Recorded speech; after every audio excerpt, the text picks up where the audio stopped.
यह कहानी राजस्थान के कोटा शहर की एक भूतिया हवेली के बारे में है। यह हवेली राजा महाराजा के समय में बनाई हुई थी, लेकिन पिछले 18 सालों से इस हवेली में आज तक कोई भी रहने के लिए नहीं आया है। इच्छा होने पर भी इस हवेली में कोई भी नहीं रह पा रहा था, क्योंकि लोगों का कहना थी कि इस हवेली में भूत प्रेत का साया है।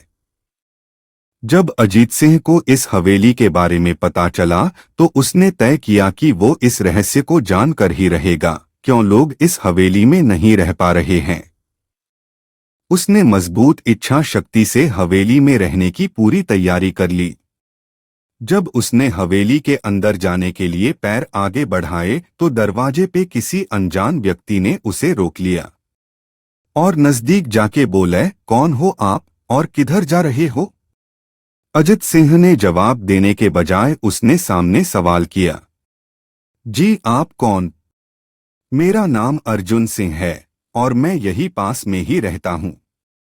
अजित सिंह ने कहा, ओह अच्छा, मैंने सुना है कि यह एक भूतिया हवेली है और यहाँ कोई नहीं आ पाता है, इसलिए मैं इस हवेली में एक दिन रुकने का फैसला किया है। अर्जुन सिंह ने कहा, जी हाँ, आपने सही सुना है और आप भी अंदर मत जाइए, मेरी माने तो आप भी वापस लौट जाइए, यहाँ बहुत खतरा है। यह सुनकर अजीत सिंह खुश हो गया, जैसे उन्हें कोई लॉटरी लग गई हो।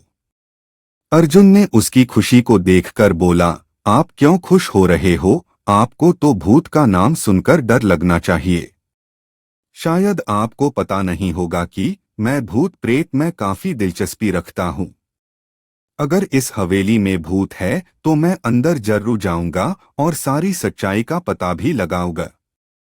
इतना कहकर अजीत सिंह उस हवेली में चले गए। अंदर जाके अजित ने अपनी बैग को साइड में रखा और हवेली के चारों ओर देखने लगा। सारे रूम भी चेक कर लिए। बाद में ड्राइंग रूम में आके सोफे पर बैठ गया। उसने वहां बैठकर दारू के 2-4 पेग भी पिए। वहीं अचानक उस रूम में लाइट का एक बल्ब चालू बंद होने लगी, लेकिन अजीत ने उस पर ध्यान नहीं दिया। थोड़ी देर बाद दूसरा बल्ब चालू बंद होने लगा, फिर तो हवेली की सारे लाइट चालू बंद होने लगी। यह सब देखकर अजीत अपनी जगह पे खड़ा हो गया और संपूर्ण सावचेत हो गया। अचानक उसके सामने एक छोटा टेबल हवा में उड़ने लगा। करीबन 6 फुट हवा में ऊपर जाके गोल गोल घूमने लगा और बाद में अजीत की और तेजी से आने लगा। अजित ने तुरंत ही अपनी जगह बदल दी और दूसरी ओर चला गया और वो टेबल वहीं जाके गिरा जहां अजित खड़ा था।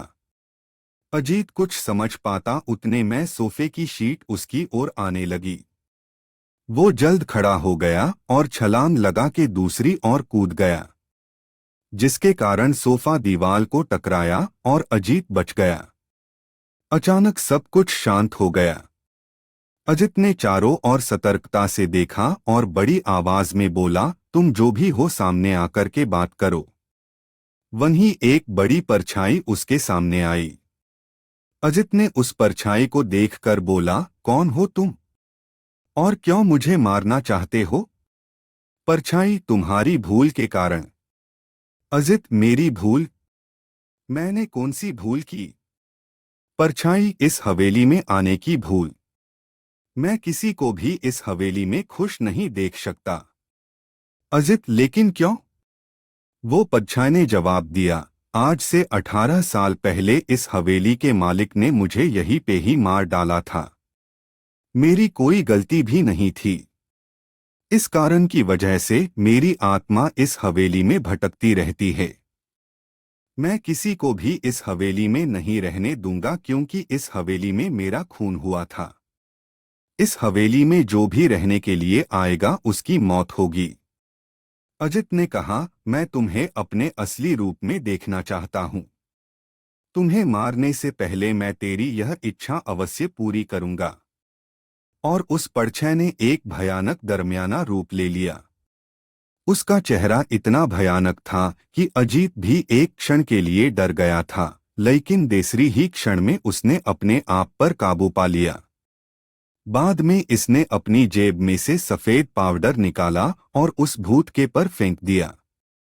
भूत के पर पाउडर पड़ते ही वो जलने लग गया। बड़ी बड़ी ज्वाला उठने लगी।